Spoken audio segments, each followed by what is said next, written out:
तर नमस्कार, आजच्या व्हिडिओमध्ये मी तुम्हाला दोन प्रकारचा प्लाझो दाखवणार आहे। तर सर्वात अगोदर आहे हा वाला फुल सर्क्युलर प्लाझो। याचा घेर तुम्ही पहिल्या व्हिडिओमध्ये पाहिलाच असेल, पहिल्या प्लाझोचा। त्याच्यापेक्षाही याचा खूप मोठा घेर आहे, बघू शकता।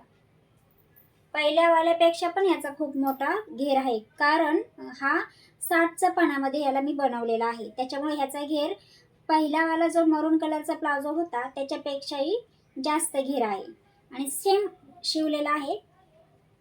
एकदम कमरेच्या साईजचा बेल्ट लावलेला आहे, चेन लावलेली आहे, हुक लावलेले आहेत आणि प्रॉपर फिनिशिंग मध्ये हा रेडी केलेला आहे। या पद्धतीने बघू शकता। अस्तर लावलेला आहे। पहिला वाला जो होता तो डबल जॉर्जेट फॅब्रिक होता, हा सिंगल जॉर्जेट आहे। बघू शकता, खूप सुंदर असं खालून पण छान दिसतोय एकदम।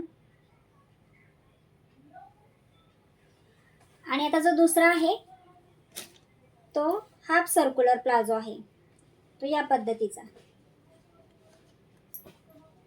याच्यामध्ये काय केलेलं आहे, इलास्टिक लावलेला आहे कमरेला, बेल्ट नाही लावला, इलास्टिक लावलेला आहे। आणि याला 3 मीटर फॅब्रिक लागलेला आहे, त्याला 4.5 मीटर लागलेला आहे, याला 3 मीटर फॅब्रिक लागलेला आहे। आणि हाफ सर्क्युलर असल्यामुळे ह्याचा घेर हाफच असतो, जास्त नसतो। ह्याचा पण लुक खूप छान येतो घातल्यानंतर ना, पाहू शकता। प्रॉपर फिनिशिंग मध्ये बनवलेले आहेत दोन्ही पण प्लाझो। याला पण अस्तर लावलेला आहे, छोटा अस्तर लावलेला आहे, पूर्ण लॉंग नाही लावलं, अर्ध्यात लावलेला आहे। तर तुम्हाला दोन्हीपैकी कोणता प्लाझो जास्त आवडला मला नक्की सांगा।